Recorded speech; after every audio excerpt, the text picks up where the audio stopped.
Welcome to another episode of No Scrub Scrub Club. Today we have a phenomenal guest, the one and only Justin Lewis. Illinois, went to Florida Atlantic University, majored in psychology, ended up going up to the one and only Simon School of Business at University of Rochester, got his MBA there, and right now he's just crushing it in life. So hopefully we can learn a lot from this guy, not only from his character, but also a little bit of like business insight and just a little understanding of like what makes Justin who he is. So welcome. Well, it's fair to say that the man's educated, right? We just read down the dossier. He's educated. You're looking at this handsome dude, well accomplished. So we're going to talk to you about a couple of things today, Just. Things that anyone watching this might be curious about, thinking through your education, your background, what you're doing for work right now. So, Fred, do you mind if I kick this off? Go for it. Just a generic question. Take it however you want to take it, right? Yeah. Big question. Who is Justin Lewis? Yeah, great question. First off, of course, gratitude and appreciation. Thank you all for having me on today. But of course, right to, I guess, the subject at hand, the question at hand. Really, I guess it comes down to, of course, upbringing, core values, and of course, the things that I want to see come out of the time that I have here on Earth, right? So, when I think about who I am, it comes down to where I come from. So South Side of Chicago, there's a lot of great things, of course, that come out of that city. Right. Also some not so great things, right? So when I think about all that I've both been through and also the people who've poured into me, it's essentially part of it is a reflection of those experiences and those people. But of course, with as I've gone through especially the last 5 or so years, there's a lot of changes in philosophy, a lot of evolution, a lot of maturity that's come out of the difficulty, and then what's produced out of that difficulty is resilience, and out of that resilience, obviously, success. So yeah, so we can certainly dive into the details and more about that, but overall that kind of fuels who I am. That's kind of the equation of what's essentially built or the things that have built who I am today. Okay, cool. So hopefully we can take a deep dive into that, learn a little bit more about you. So all right, so you started in psychology and ended up going into business. What's the connection? Like, what brought you to that point? Yeah, so I guess to level set and also give a little bit of context, I've always had a range of different interests. So passions, hobbies, professional interests, academic interests. So starting out in high school, it was food science and astronomy.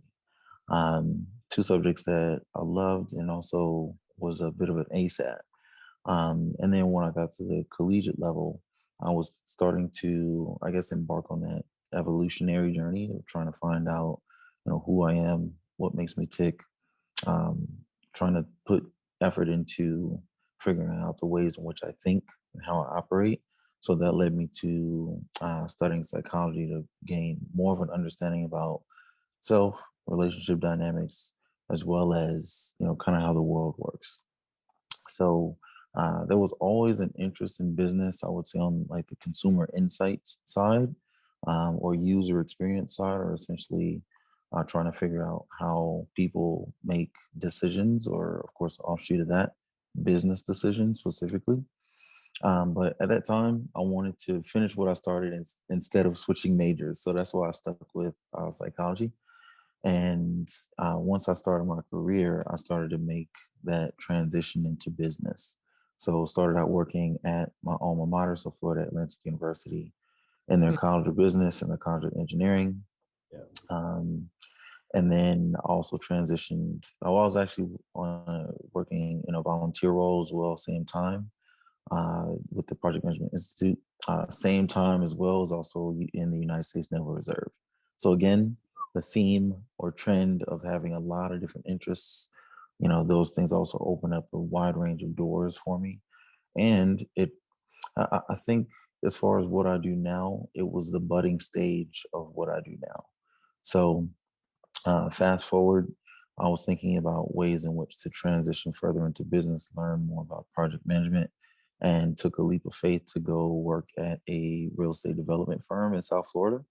Mhm. And that's when I had an opportunity to help clients and help that general contractor build single family homes that were multi-million-dollar homes in Fort Lauderdale. So, so again, it Mhm. fueled who I was because when I really took when I took a step back to figure out, some really important questions, like three of them specifically. So, in that current role, and as far as like what my career trajectory was at that time, and only having a bachelor's degree, was I adding value to myself, adding value to my profession, and Mhm. was I passionate about it, of course, and was I adding value to community? So the answers to those questions, they weren't very substantial, Mhm. right? So that's when I started to figure out, working with mentors, figuring out what it was that I was naturally gravitating toward in my military experience, higher education, nonprofit, and real estate. And the common thread to your question, Fred, Yeah. was it was always something problem solving, human capital, people related. Of course, at that intersection of business and people, there was a lot of projects that I had done in each of those four roles, and that was the common thread. So I just never knew that I could get paid for it. Got it. So you mentioned a couple of things that piqued my interest, and I just learned something new about you. The food sciences piece. It makes sense Yeah. because you're always focusing on how long food has been out. Yes. Meanwhile, Fred, who's the MD, always has his food out. Listen, listen. So here's what I gathered just now. You mentioned earlier Mhm, resilience, right? And that just piqued my interest. And you mentioned mhm. a series of questions that you asked yourself that led you to your personal professional development. So help me to understand, where did you get those questions from, right? What role did those questions play? And could you help us, I'll just throw this on there. Could you help us to understand a little bit more about the role that resiliency played as well? Yeah, of course. So I guess where it stems from, Mhm. I think that I guess having like a natural curiosity, and wanting to try and find ways to, more so understand self. Mhm. I'll feel like that's the foundation of it. So being able to ask those types of questions, I feel like it comes from, again, curiosity, but also having a sense of introspection. So, for instance, on a just about a yearly basis, around this time of year, Q4, Mhm. just about, and I didn't realize I did this until maybe like the third or fourth time, third or Mhm. fourth year in a row. But especially this year, it's something that, I guess, a period in which I enter into of self-reflection and introspection to try and figure out, um, as far as like what I'm doing, what I'm involved with, the pace of life, trajectory of career, if all of that still aligns with where I'm going, right? So Mhm. that's the foundation. Um, and sometimes they can be simple questions. Sometimes those simple questions lead to not so great answers, but those answers give you pieces of information that you can still run with. So yeah, about the third or fourth time I realized I did this, I started to ask uh, circles of friends. Sometimes they will be work colleagues or, you know close, intimate friends that know me very well.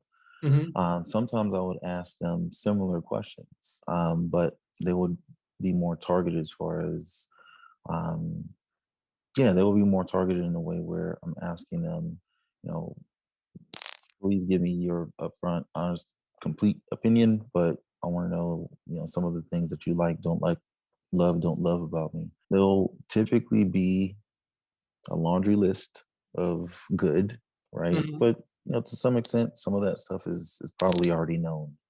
Mhm. That shorter list of not so great things.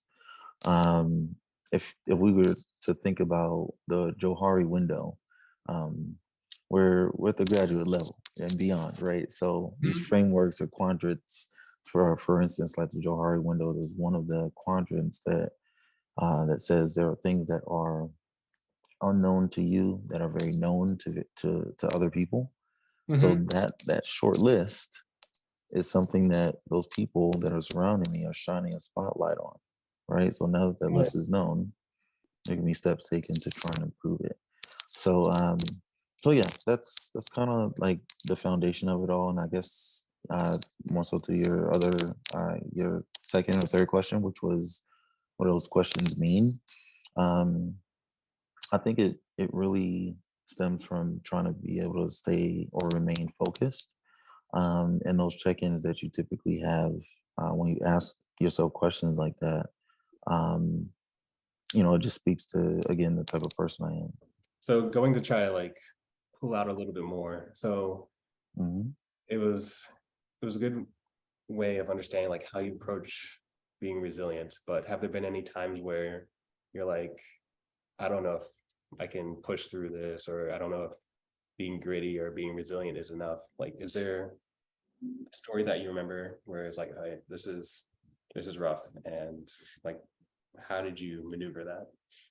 Yeah, there's many instances, but this one particular instance, I think it was a bit of a turning point, and it really allowed me to both take a step back and also springboard forward in terms of my academic journey and career. So, this story is pretty much about times where I failed in undergrad, right? So, those two things that I just mentioned about being focused and being disciplined.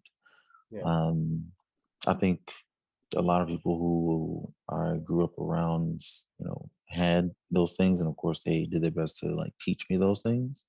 But sometimes life experience is the best teacher.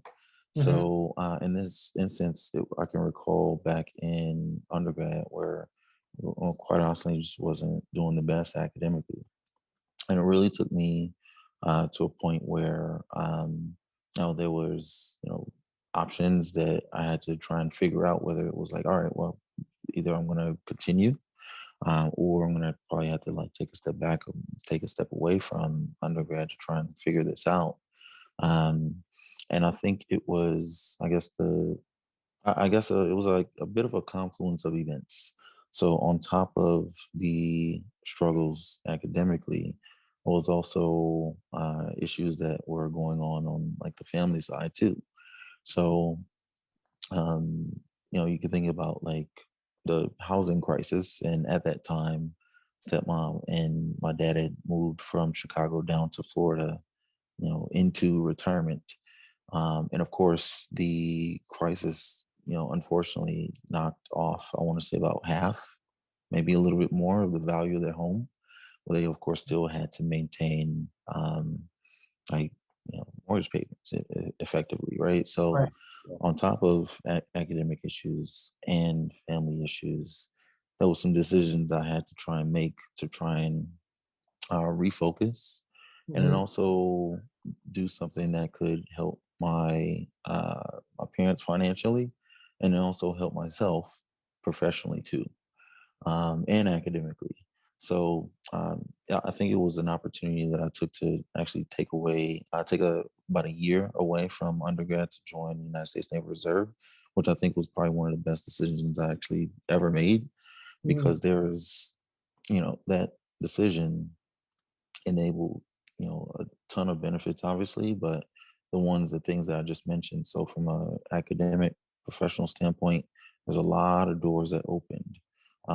Academically, it's like when you're coming in to, when you're making that transition from like the civilian to a military professional, there's a lot of content, a lot of information that you need to learn, right? Mhm. So there's no way that you're going to shortcut your learning, right? You have to go through and figure out a way to study, so much so that you're going to retain the information and also be able to produce and deliver it on demand Nice. in, of course, a militaristic, aka stressful environment, right? So obviously it's something that I don't think I was used to doing in those previous semesters where I was in undergrad, but um, the opportunity that I had to take away from undergrad for about a year, it pushed me in many ways when it came to discipline, learning about how to study, learning about how I learn,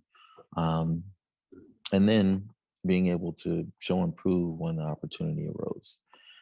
And in that experience, I was in Great Lakes, Illinois, getting trained. First 2 3 months was essentially boot camp, and then after that, you go to your technical school. But in that first phase, there was a few instructors that would come and ask me questions. I'm like, I don't know what they ask me questions. I'm gonna just go ahead and say yes, because I don't think this is an environment where I can say no.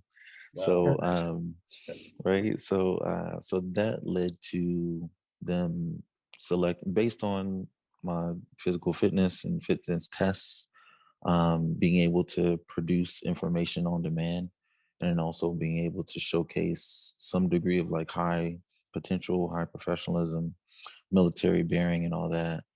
There was certain things that I had an opportunity to do. One of those great things was actually lead my division of about 75 people. So for that experience, it just showed me that there were opportunities that could be you know open to me if I was able to produce and able to show up, essentially. And if I knew certain, if I had a sense that inkling that I could do something, or a sense of motivation or drive, or maybe even external encouragement from other people that probably see something that I don't, Mhm. right? Maybe taking a step out on faith, or obviously being able to just take those incremental steps day by day and walk into something that, there might be some unknowns, there might be some sense of fear, even, but Mhm. despite that, courageously still being able to take those steps. There's a lot of great things that can come out of that. So that's what happened, right? So leading my division, ultimately being ranked second of 14 divisions on graduation day. And Okay. then for me, I was ranked number one out of all 19, no, 940 graduates that day, Just like right? random So, throwing that out there. It's like, yeah, yeah, one, don't worry. so again, that military experience, it allowed me to advance in the academic professional category. I certainly was able to pull in, of course, finances and income and send that across to my stepmom and my dad so they can take care of certain things. And when I stepped back on campus, um, it was an opportunity to, of course, now take that focus, that discipline, that new mindset that I had into the classroom, and then was able to get, I think, between 3.5 and 3.8 consistently for the rest of the time that I was an undergrad. And then that also led to fraternity awards, Man of the Year, Greek Hall of Fame, National Chapter of the Year award, and that was me in the presidential seat of my fraternity for that for my senior year.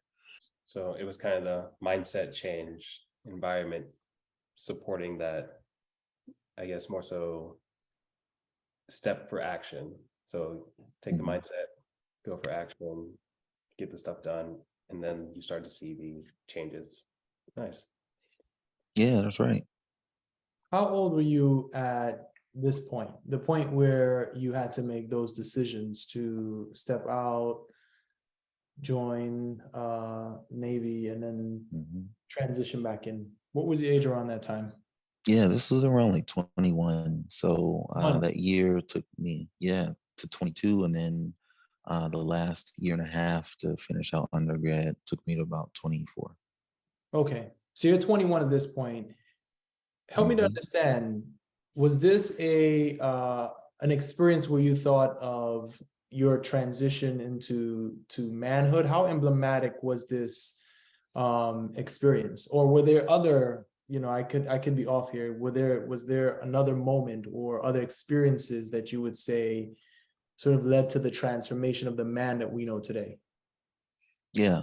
So it's interesting you bring that up just because I know for a fact that that's typically seen as something that is not a part of like our community and Mm-hmm. the upbringing of black men.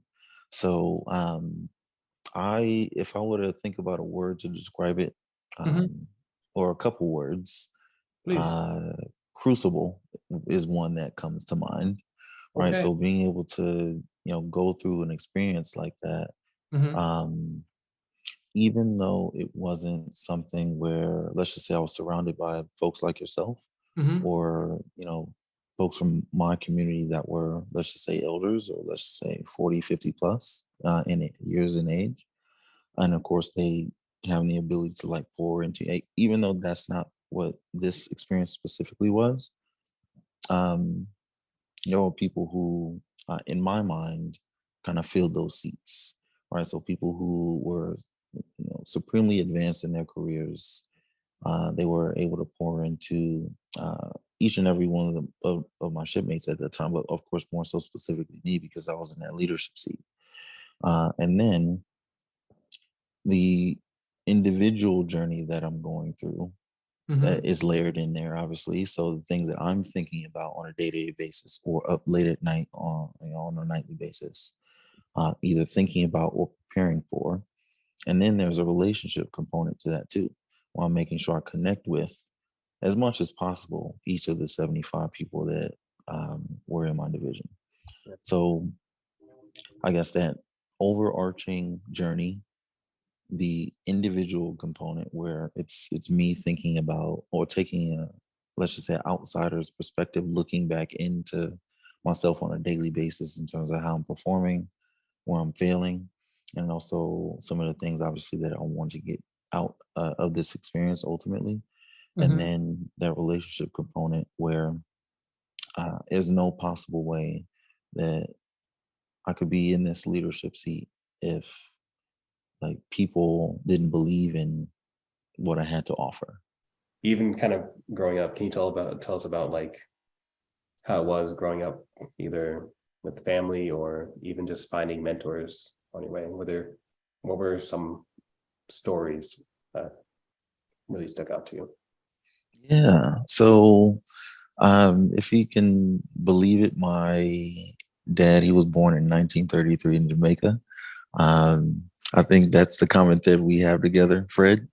You know, Yeah, yeah, our heritage being from that country.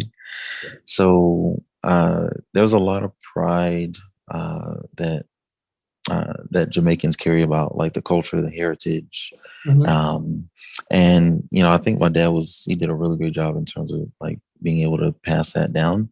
Um, he was also able to, at the age that he had me was about 54. So, he had, kind of gone through a large part of life at that point and was able to pass down a lot of, great experiences, stories, I see. cultural references. But of course, the thing uh, that he also passed down, of course, the answer to your question was the value of information. Um, of course, and I didn't term it like this back then, but information and access is something that is extremely important in this day and age, Hmm. especially when it comes to our community. And so, that's certainly something he passed down. And the way to get to some of that, obviously, is through I guess a couple of different ways, but sometimes it's systems. Obviously, it's like books through classes and then also people, right? So that last piece around people, um, between him surrounding me with people that could add value to me. So maybe some of his best friends that were, um, let's just say, like doctors or engineers, and then the other instance where he was sending us across the city from the south side of Chicago to a different part of the city to go to high school.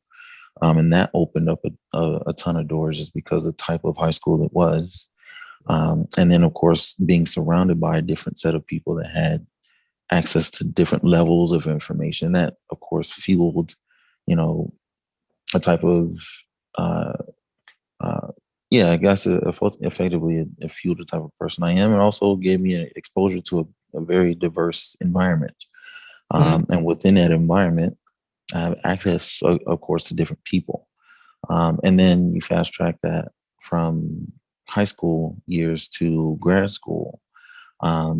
Preparing for grad school was quite a feat. So, and I knew for a fact that in some instances, you could say, like, because of the initial undergrad journey, there was some gaps, of course, that I had to fill in terms of like telling my story, in terms of my statement of purpose and all that for, my applications, and also interviews. And then the other set the other circumstance when it came to like my professional pursuit, I didn't want to just come into the grad school experience, not knowledgeable about the career path or not even knowing what career path I'd want to pursue. So I actually got enrolled with American Corporate Partners, and they're essentially a nonprofit that allows industry professionals, to sign up and be mentors for military professionals that want to transition into different career fields. Wow.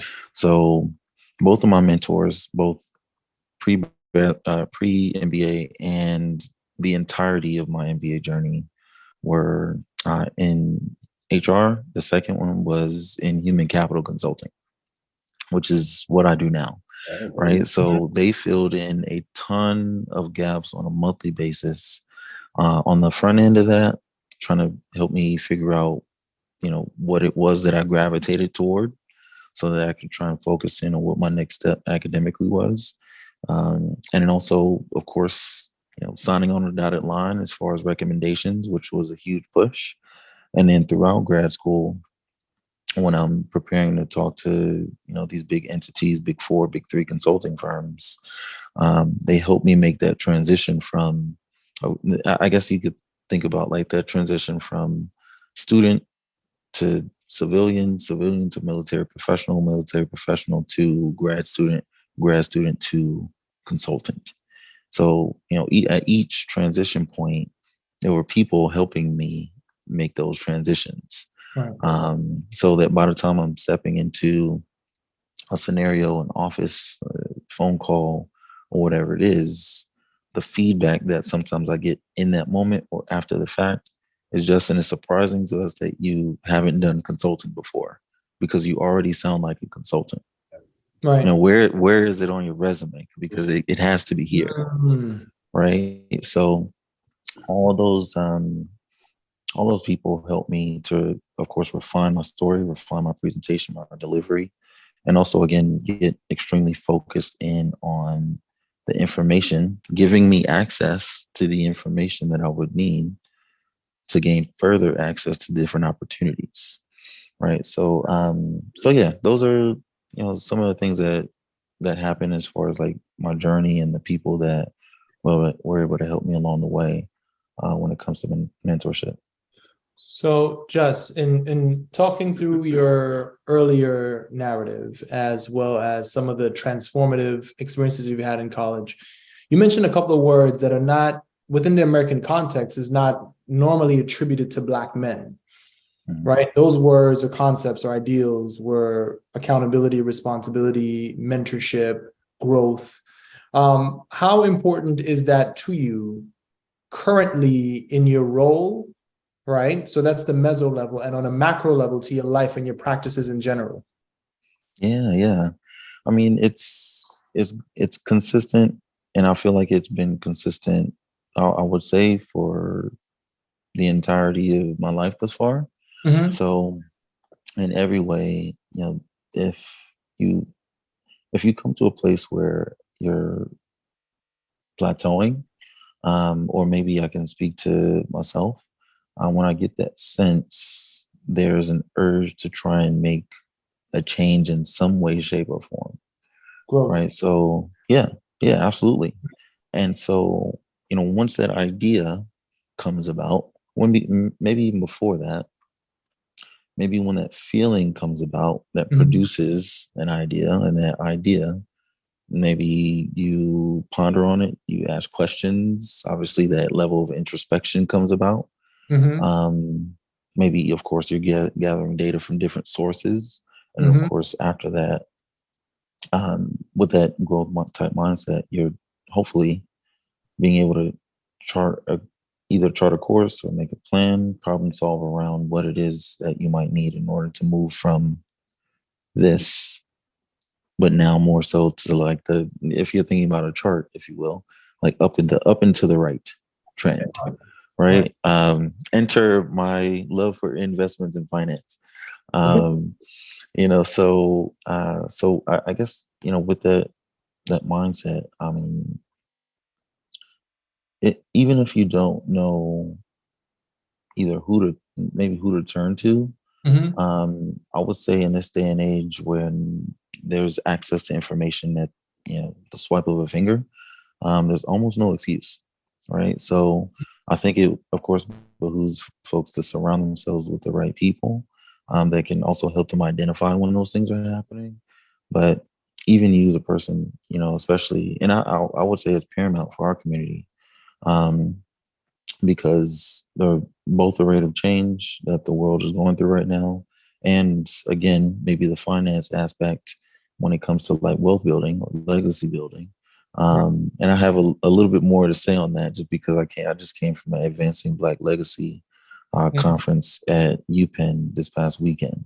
But it's important because studies are showing that, let's just say we're taking the city of Boston, where the average net worth of, I think, the black family or average black family in that city, this is not for shock, but it is one, two, three, four, five, six, seven, $8. What? That's the average net worth, right? Perplexing. For me, when I heard that stat, I honestly couldn't believe it. And of course, when we look at the other side of the spectrum, it is not $8. It's significantly higher, Right. right? So to the tune of, let's just say 50, 60, 100,000 easily. And you think about any particular city, you might find similar stats or worse, right? So that disparity, when it comes to that, being able to focus in on continuing an upward Mhm. trend, identifying areas of weakness, maybe gaps, opportunities, um, uh, maybe taking a step back. Maybe it's a story like mine where I had to figure out, like, I will identify things that were going wrong in multiple categories, problem solve, sacrifice, and then at the end of those experiences, hopefully springboard forward. Maybe it's something like that that needs to be done, but quite honestly, there shouldn't be an instance where this is happening for a year or 5 or 10 years. There's no excuse. Um, and we, quite honestly, as a community, can't afford to do that. Yeah. Hmm. So I want to lean into this just for 2 seconds. Go for it. So Lean normally, in. so normally, right, when you talk to Black men who have your dossier, who have your pedigree in a way, I've heard people, the critique that I've heard is you must be different, right? You're an enigma in some way, shape, or form. And of course, we've had this conversation that this, in very many ways, this is the norm, right? So in thinking about this as the norm, I'm going to ask you just a couple of quick hits, right? Who who are you listening to right now in terms of what genre of music are you listening to? Oh, it ranges, but it ranges because I used to be a DJ, surprisingly enough. So, but yeah, right now, one of my favorite artists is a jazz artist by the name of Boney James, Boney James, You did mention that. James. Yeah. You did mention that. Okay. hmm What are you reading? Well, one of the books I'm reading is, I mean, I don't know if you could say it's like I don't know. It maybe to some folks obviously it might be boring, but it's something that kind of fuels my investment passion. It's called the Intelligent Investor. The Intelligent Investor. Okay. That's the Benjamin Graham, Warren Buffett recommended. Yeah. Mm-hmm. Okay. All right. So you hit us with two things. You're a reader. You listen to jazz. Jazz, do you party? Oh yeah, yeah, love to have fun. All Oh right. yeah, absolutely. If I were to I switch, go ahead. mhm. I was gonna say, if we're thinking about like the average celebration, you could probably find me on a rooftop enjoying a view. If it's summertime, it's yeah, I love to host as well, brunches and all that. Nice. So you're a social, upwardly mobile black man. You listen to jazz. Do you listen to hip hop? Oh yeah, yeah. Not so much. I mean, if we're thinking about a lot of the stuff that's coming out in this day and age, that's considered hip hop. Mm-hmm. I wouldn't say I listen to a lot of it, but maybe something on more so on the conscious sense. So, for instance, like Common. Okay. So when you're on these rooftops, you're jamming to Common? Yeah, or Yeah. Afro beats. I'm a piano Afro Afro beats Common. Yeah. Dancehall, any dancehall? Oh yeah, of course. Okay. So Oh, That's so a staple. Of course, you have to. no, I just had to clarify for the people them who, you shout out Jamaica, Right. so we have to make sure that things are copacetic and in alignment. So in very many ways, just you're a man of the times, right? And I think what distinguishes you is just listening to you talk is some of the practices that you've developed and your value for things like mentorship, and how you consistently build in things like a growth mindset and responsibility and accountability into your own life. So condensing all of that, if someone's watching this, right, and they said, this is three guys who have attained, things educationally. Of course, they're having this conversation. How would you normalize what it is that you do or some of the practices, right? Because we don't see each other as enigma, right? But in your story, your journey, how would you normalize that to the person who's looking at you and listening to this and saying, well, of course he does that. He listens to jazz, he's reading books. So how would you distill or deconstruct the sort of the construction of you are an enigma in some way, shape, or form? You're an outlier. Yeah. So I think even before being able to deconstruct or even converse, I think there's probably some level setting that might need to happen. Absolutely. So a level setting in a sense where figuring out, of course, the audience. So in the audience, like, all right, who exactly am I connecting with? Of course, if it's an individual basis, probably getting more in tune with who this person is, where they come from. And then I think it's probably important to find some commonalities or common ground, right? So it's like, oh yeah, you like, in the same way that we were just talking, right? Oh, you like jazz? I like jazz, hip hop, XYZ, favorite artists, right? It might be a little bit of small talk, but I would say it would inform um, or give me the information that I might need in order to have the rest of this content that I probably have to deliver in terms of like condensing who I am. Because that word that you mentioned as far as enigma, I want to be seen less as that in that person's eyes and more as potentially a peer, depending again who I'm connecting with, and more as a peer or as a friend or as something or someone that they relate to.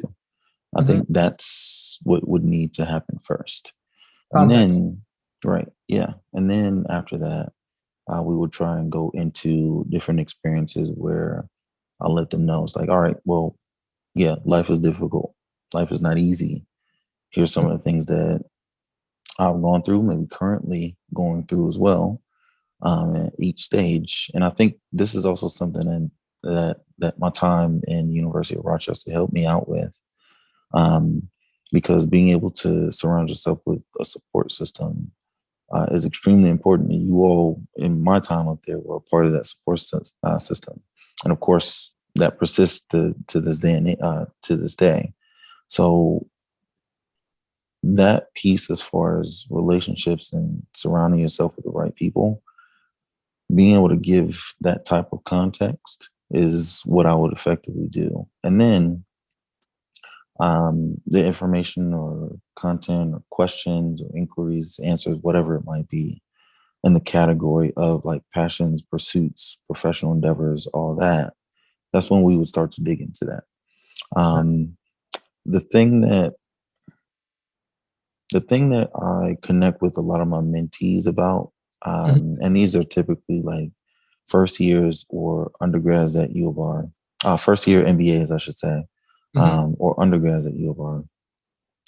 I typically dig into their stories and I try and either tease out or ask directly what it is that they ultimately want to do. Of course, that's on the back end of this whole, interview process. Or if we're thinking about, some of the things that were mentioned before. So obviously professional endeavors like far into the future, and then what that might mean for the people that are coming after them. Mm. Right. So that's the other piece. And I'm breaking down to them in a way where either asking them, you know, what their approach is, what their mindset is around, certain things that have happened up till, this moment. Maybe some of the things that you might need to interrupt. So maybe doing a pattern interrupt in terms of like the negative voices or negative self-talk that you might be feeding yourself. Mhm. And nobody else is telling you that. Nobody else is telling you no. Nobody else is telling you that you can't do it. Sometimes those things are maybe unconsciously you'll allow that feedback loop to continue to play if it's unchecked. So those are some of the things that I try and tease out. And then last thing, I typically try and figure out what it is that might be like a stopping point or an obstacle. If it's mindset, we can try and start to chip away at you know what it is that might be blocking them. If it's something tactical, then we can break that into some components or subcomponents and fix each one. Mhm. But ultimately, I'm leaving them with uh, a high degree of encouragement, motivation, and also a plan. And that encouragement and motivation um, is effectively a quote to say, um, make it extremely difficult, or make it extremely difficult for them to say no and extremely easy for them to say yes. Being able to speak with this person, finding a common ground, and then digging into their mindset, actions, their plan, obstacles, and then leaving them with something that can take and run with. And let's just say in the next 2 months, 3 months, and this has happened for numerous mentees of mine, they Mhm. come back and say via phone call, via email, or when I see them in person, like, Justin, I just saw my dream offer. Boom. This is after 3 months or 2 months because maybe 5 minutes chatting with them, or 3 hours or four, maybe sometimes 5 hours at a time, or across maybe multiple phone calls. Like, Mm. we're digging into what it is that is going to help them show up on interview day or show up in maybe a different setting or context and be able to deliver, or at the very least show up with a very different mindset than when we had our first phone call. Right. So I'm going to toss it to you really quickly, Fred. Yeah. So what I'm hearing there, because I love the fact that you serve as a mentor, you're giving back, you're helping individuals to attain their dreams and aspiration. And I'm sure some of those individuals look like us in this space. And I love what you sort of explained, and is that you look for connection. And that's what I was trying to pull out of you, in that you are able to find common ground because there's some commonality. You weren't always the man who listened to jazz and read these great books. You started at a particular point, and then through experiences, through learning what worked for you, you were able to build and grow, and you have a formula that can work for others, and you have a skill set. You're a consultant, right? So in some ways, I see how you're thinking through connecting with some of these individuals. You're consulting and looking and saying, okay, I've done that before. I've walked that road before, or I've had that challenge before, and here's how I sort of overcome that challenge. So, Yeah. Yeah. no, but Fred, go Oh, ahead. yeah. And definitely, even if having like a certain way of how you move through the world, that doesn't mean it's an issue or however, but it's more so realizing that there's more that can be discovered about yourself that may not always fit in the box. And we've had Mhm. instances of like I'm a whole MD, he's a PhD, you have your MBA. We've all been in these situations where it's like, oh, we're not sure if you belong here. And we don't have to go into like examples, but there's always that kind of aspect of kind of questioning whether you should be in the room or not.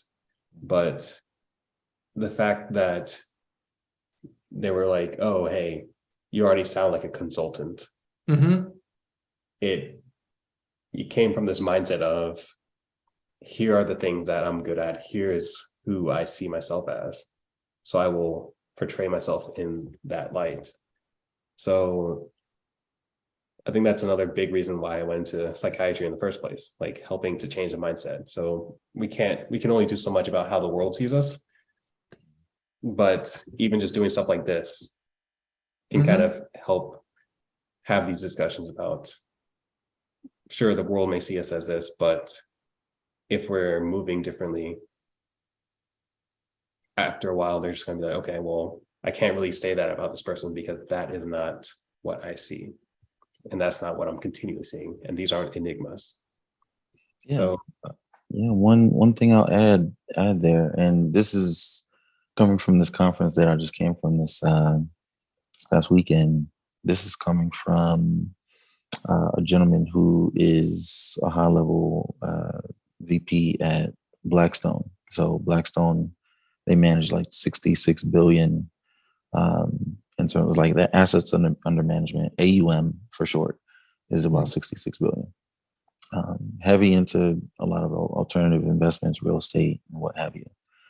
So this gentleman, he's from Philly, and he was essentially communicating to the folks in the crowd. A lot of them, obviously, Wharton, University of Pennsylvania, Wharton Business School students, is that it would be a mistake to be in the room and have a seat and not use your voice. yeah. Right. So, yeah. So, I mean, this is a gentleman, again, like Philly, grew up having to fight literally every week, every day. And then a part of his story was, taking care of family too. When family ran into issues, he literally would drive 5-6 hours one way to go and check on this person, and then ultimately bring them home. Right. So yeah, when it comes to being able to rely on who it is that you are, your core values, what you believe in, your value add, and of course, empowering yourself up and to the right, as far as like, personal self-development, academic pursuits. Like there's a lot of things that you may not see or even see yourself doing that you could probably naturally be good at. But the thing that you find interesting or have a high degree of expertise in, sometimes that might be natural. Sometimes obviously you have to work toward it. Being in the room, right? I mean, quite honestly, like it's a privilege, but it's not a privilege for us. It's a privilege for those other people that are in the room. Yeah. It's a privilege for them to have us in the room. That's the paradigm or mindset shift. Sometimes that, folks like us, people in the Black community or Black and brown communities need to be told. Sometimes, again, it needs to be told. Sometimes it needs to be experienced. But either way, that mindset shift does need to happen because that is fact. Absolutely. I agree with you 1,000%. This idea of being in the room. Listen, if I'm in the room, I'm in the room. Right. And you occupy the space. Absolutely. Make no mistakes. That's why I'm here. That is why I'm here. But no, go ahead, Fred. I know you have a couple other questions. We talked a lot about the professional side, this is also kind of another component of like what makes you a person in general, is looking at spouse or partner or whoever. We're not going to get too into it, but what are some qualities that like you look for in a partner? Yeah, I mean, obviously a great question, just because, being able to move through life obviously on your own may or may not be the best thing. We already talked about support systems, but Mhm. for me, I think there's some similarities in when it comes to like the personal romantic side. So, being able to have people in general, and then we'll talk more specifically, but people in general that are going to have your best interests in mind, right, at all times. Um, if you have an opportunity to think about like the ways that you might need to grow, advance, and whatever it might be, and that's across all different categories. Like this might be a type of person where you develop like an intimate friendship slash relationship with, where releasing those improvement areas, Mhm. they make it a personal obligation, or they take on a personal obligation, I should say, to your success in those ways. So most definitely, that's of course something I look for, right? So figuring out, again, like what those things are, being able to build that type of relationship connection where it's like at the intimate level, and then being able to figure out what it is that you look for. Obviously, it's a range of different things, but you know, wellness, fitness is obviously something that's extremely important to like the entire like human experience. Mhm. So it's obviously something that's extremely important to me. Would love to have that uh, on my partner's side as well. Then we're talking about ambition. So someone who's educated, can make smart decisions, and maybe if we're thinking about long term, um, let's just say in some way, shape, or form, I'm not able to make decisions for either myself or like for the family, right? So being able to trust that that person can take the reins in those times where uh, we need them to step up or whatever it might be, or even prior to, right? Um, Being able to make decisions like that, right? So we talked about wellness, fitness. Um, we talked about ambition, and Mhm. then we'll talk about impact. So being able to, make an impact on the world in some way. So whether that's on an individual basis or sitting on a nonprofit board, quite honestly, I don't know if I care, as long as that desire to make an impact is there. Um, because I know, she cares about something that's outside of herself. Right. So, in yeah, I guess that kind of again touches, generally when I look to surround myself with like, people who I want to be around, and like on the friendship level, but obviously that extends to like romantic too. Just before we end, I definitely want to leave, I guess, some either both parting words and maybe also something that's, I think, important. And again, it's an extension from my like interest in investments and finance. So, like legacy building, self and building for future generations, is something that I sort of put thought into, and of course communicate to like my family members, and we've had conversations like this as well. Mhm. So the year is 2022, of course, Mhm. but let's think about the year 2122. We Oh, will not be here. Yeah, Kevin, Fred, Justin will not be here, right? If I we're will thinking about, well, find a way. listen, I'm gonna age like Moses. right, So, 900 years, right? So, I mean, unless Fred knows something I don't, um, right, um, Out of liberty you still. know, of course, life expectancy isn't, right. No, it's, yeah, on average, if we're thinking about the next 100 years, we're already, toward 30s, mid 30s, and so the next 100 years we're not going to be around. But there's certain things that we could start to set in place where the folks who will be around, who are, who we're hopefully going to be able to prop on our shoulders far into the future, certain things that we can help set up so that they can be beneficiaries of those systems, tools, assets, resources. There's many examples that we could, look to. I think a lot of that information that, most times we, if we're thinking about, let's just say our past generations, like they didn't necessarily have access to that information, but again, like we do, right? So if we're thinking about entity formation or trusts or portfolios, all those different things that you could set up, and of course the rules around it all, right? Because if we're thinking about having it persist and not having it be squandered in 1 or 2 or 3 generations, which is very possible, and if I'm not mistaken, that's also a fact quote stat that was given this past weekend, is that's how long it takes for wealth to be squandered. It's 3 generations, right? So we would have to think again through the next 100 years to make sure that the things that we have done to, of course, advance in our personal professional lives, and then extending that into investments and systems and all those things that our families can take advantage of.